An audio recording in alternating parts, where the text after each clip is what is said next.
Então, a coesão, ela diz respeito a uma rede de construção do texto que vai encadeando e vai amarrando esses elementos como se estivesse construindo uma teia. E como a gente já viu nas leituras anteriores, a coesão ela não é obrigatória. Há texto em que não ocorre coesão textual. E ainda assim é um texto coerente. Mas na maioria dos gêneros que a gente constrói, a coesão está presente e ela é essencial. Então, aqui, por exemplo, nesse gênero, a aula oralizada, a videoaula, eu estou fazendo um texto com muitos elementos de coesão, para que vocês consigam entender e para que essa minha interação com vocês tenha êxito. Se fosse essa conversa, essas explicações estivessem sendo feitas só com substantivos, por exemplo, nós com certeza não chegaríamos ao objetivo da videoaula. No material que eu preparei e deixei postado no ambiente virtual, eu trago como referência a Koch e Fávero. Então, a Fávero vai dizer que tem coesão referencial, coesão correferencial e coesão sequencial. Koch já vai trazer apenas as duas categorias, coesão referencial e coesão sequencial. Antes de a gente definir o que é uma e outra, vamos pegar aqui alguns exemplos para ver também outras definições dadas, trazidas pela Koch.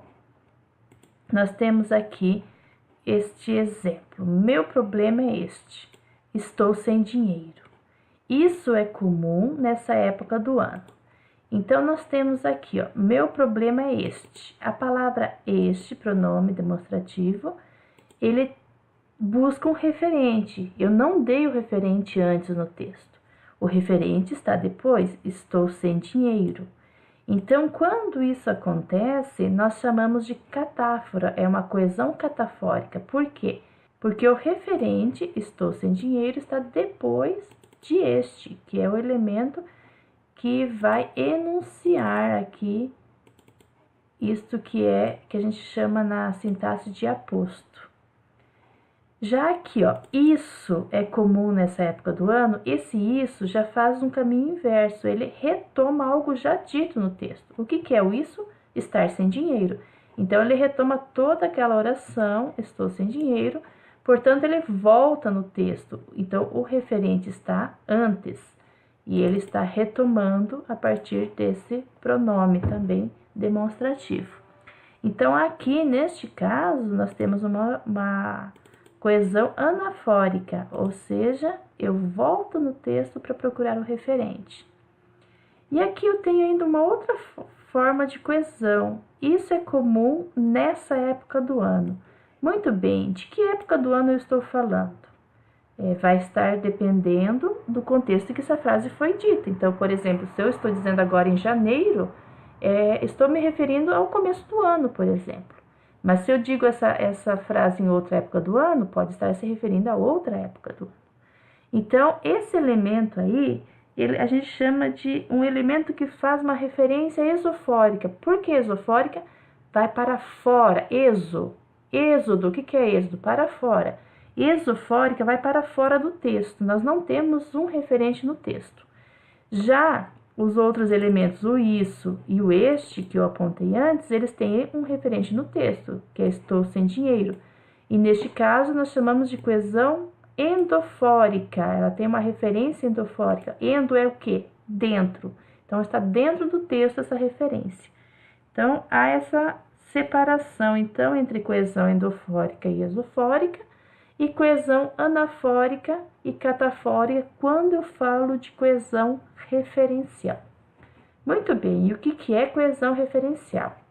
Então, a coesão referencial, ela é responsável por criar um sistema de relações entre as palavras, expressões e um texto. Ela vai conectando elementos de forma a construir mesmo uma teia dentro do texto. Vai sendo construída a tessitura do texto. Permite ao leitor identificar os termos a que se refere. Então, vai apresentando objetos de discurso, construindo e reconstruindo esses objetos de discurso. A coesão sequencial, ela já cria nos textos as condições para a progressão, vai costurando as frases e vai costurando os parágrafos e também as palavras. Vou até acrescentar, costurando palavras, frases e parágrafos entre si. Então, aqui nós temos, por exemplo, as conjunções como elementos que são bastante recorrentes na coesão sequencial. Quanto à coesão referencial, eu faço aqui uma observação de que nós temos elementos que apenas retomam o mesmo. Por exemplo, se eu tenho um texto em que falo do homem, um homem caminhava, bararim, barará, e conta uma história. Depois eu retomo com ele, eu faço com esse pronome uma retomada do mesmo objeto de discurso, o homem. Agora, se eu escolho falar o velhinho, percebo que eu já trago caracterizações diferentes que não estavam presentes em o homem.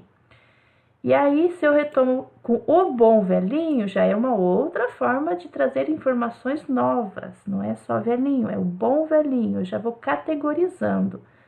Se eu retomo, por exemplo, como o desgraçado, então já tem uma outra forma de retomar com acréscimos de sentido, eu vou construindo esse sentido. Então, geralmente, quando você retoma pelos pronomes, é mais comum que seja uma simples retomada e seja argumentativamente menos marcado. Aqui ainda tem um outro elemento, que é o coitado, ainda que eu sugeri aqui. Poderíamos ter muitos outros sintagmas nominais aqui retomando o homem. Esses eu trouxe alguns apenas para exemplificar como a gente vai construindo a imagem desse personagem. Vou pensar aqui num texto narrativo, né? Desse personagem no texto.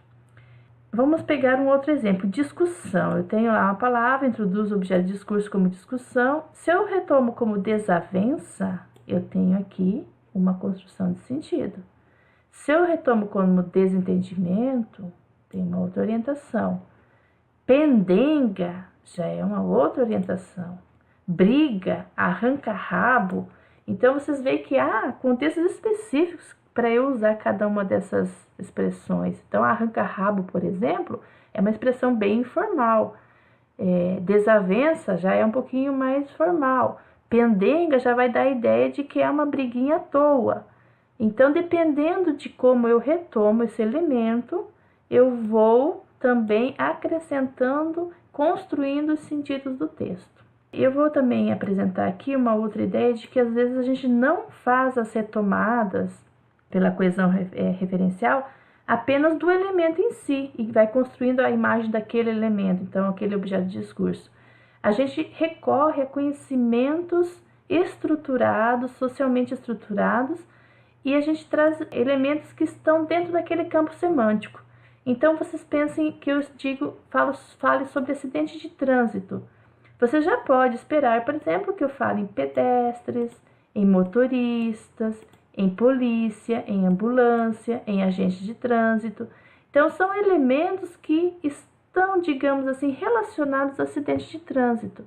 Então, já é esperado naquele contexto a abordagem desses elementos. Então, aqui nós temos o caso da anáfora indireta. Então, a anáfora, que é a retomada de um elemento já dito no texto, ela nem sempre faz a retomada do termo em si. Às vezes faz a retomada de parte do termo, às vezes faz uma retomada indireta. Então, nós teremos uma anáfora indireta neste caso. E nessa videoaula, nós tivemos uma visão panorâmica da coesão textual a partir da perspectiva de Koch. Agora eu os convido a assistir o vídeo sobre coesão referencial.